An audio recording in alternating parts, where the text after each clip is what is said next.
then you're in trouble. In a society addicted to facts and figures, anyone trying to speak for agricultural harmony is inviting trouble. The first trouble is in trying to say what harmony is. It cannot be reduced to facts and figures, though the lack of it can. It is not very visibly a function. Perhaps we can only say what it may be like. It may, for instance, be like sympathetic vibration. The A string of a violin is designed to vibrate most readily at about 440 vibrations per second, the note A. If that same note is played loudly, not on the violin but near it, the violin A string may hum in sympathy. This may have a practical exemplification in the craft of the mud daubers, which as they trowel their mud into their nest walls, hum to it or at it, communicating a vibration that makes it easier to work, thus mastering their material by a kind of song. Perhaps the hum of the mud dauber only activates that anciently perceived likeness between all creatures and the earth of which they are made.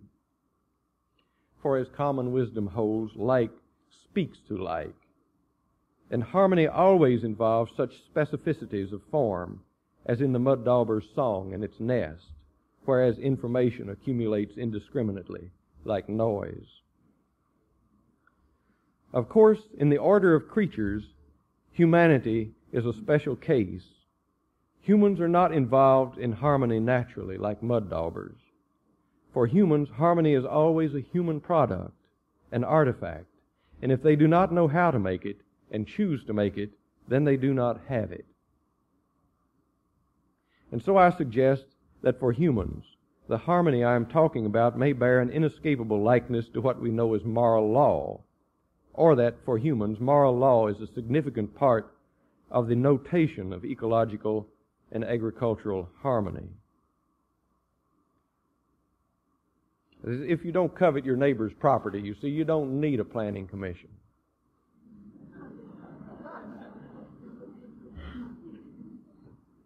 A great many people seem to have voted for information as a safe substitute for virtue, but this ignores, among much else, the need to prepare humans to live short lives in the face of long work and long time.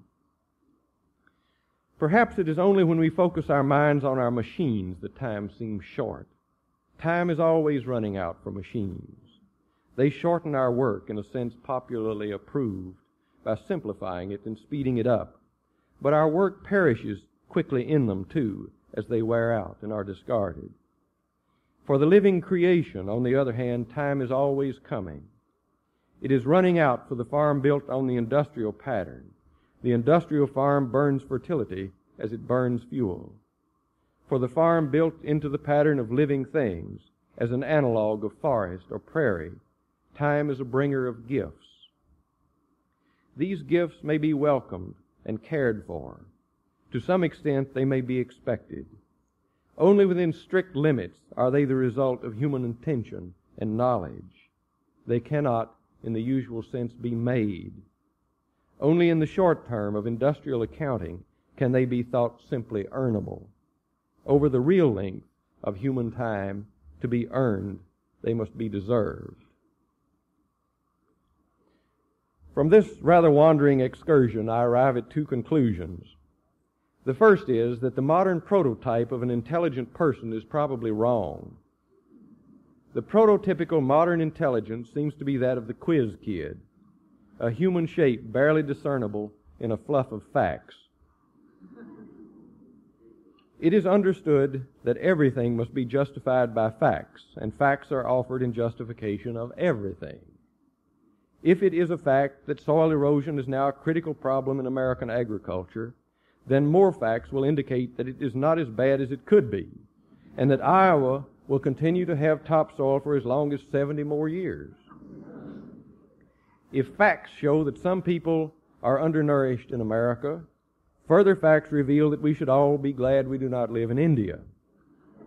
This, of course, is machine thought. To think better, to think like the best humans, we are probably going to have to learn again to judge a person's intelligence, not by the ability to recite facts, but by the good order or harmoniousness of his or her surroundings.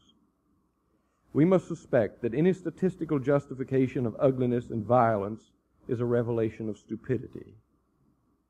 As an earlier student of agriculture put it, the intelligent man, however unlearned, may be known by his surroundings and by the care of his horse, if he is fortunate enough to have one.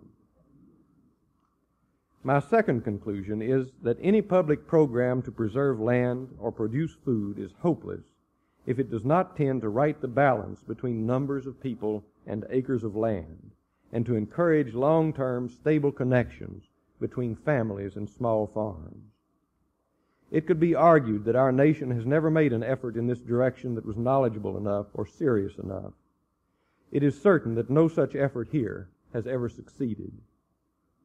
The typical American farm is probably sold and remade, often as part of a larger farm, at least every generation. Farms that have been passed to the second generation of the same family are unusual. Farms that have passed to the third generation are rare. But our crying need is for an agriculture in which the typical farm would be farmed by the third generation of the same family. It would be wrong to try to say exactly what kind of agriculture that would be, but it may be allowable to suggest that certain good possibilities would be enhanced. The most important of those possibilities would be the lengthening of memory. Previous mistakes, failures, and successes would be remembered. The land would not have to pay the cost of a trial-and-error education for every new owner. A half-century or more of the farm's history would be living memory, and its present health could be measured against its own past, something exceedingly difficult outside of living memory. A second possibility is that the land would not be overworked to pay for itself at full value with every new owner. A third possibility would be that, having some confidence in family continuity in place, present owners would have the future owners not only in supposition, but in sight, and so would take good care of the land, not for the sake of something so abstract as the future or posterity, but out of particular love for living children and grandchildren.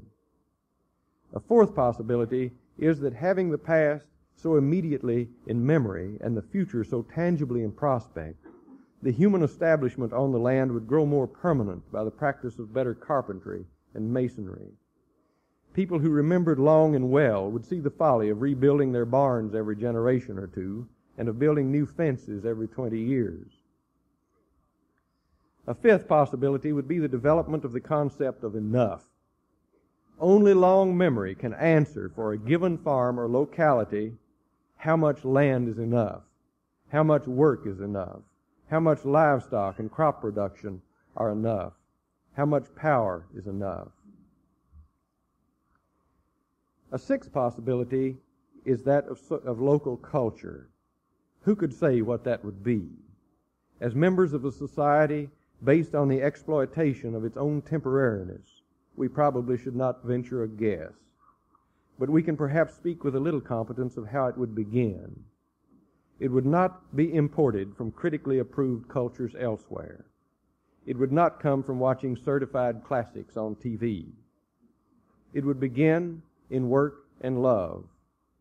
People at work in communities 3 generations old would know that their bodies renewed time and again the movements of other bodies, living and dead, known and loved, remembered and loved, in the same shops, houses, and fields.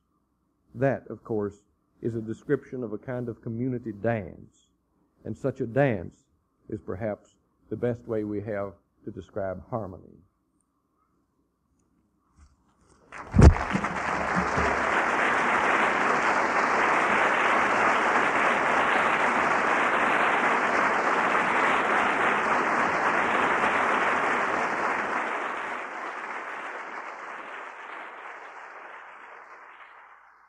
You have been listening to Wendell Berry at the first annual E.F. Schumacher Lectures held on October 24th, 1981 in South Hadley, Massachusetts. The E.F. Schumacher Society is a membership-supported organization. For more information on the E.F. Schumacher Society, visit www.smallisbeautiful.org. Call 413-528-1737 or write to 140 Jug End Road, Great Barrington, Massachusetts 01230.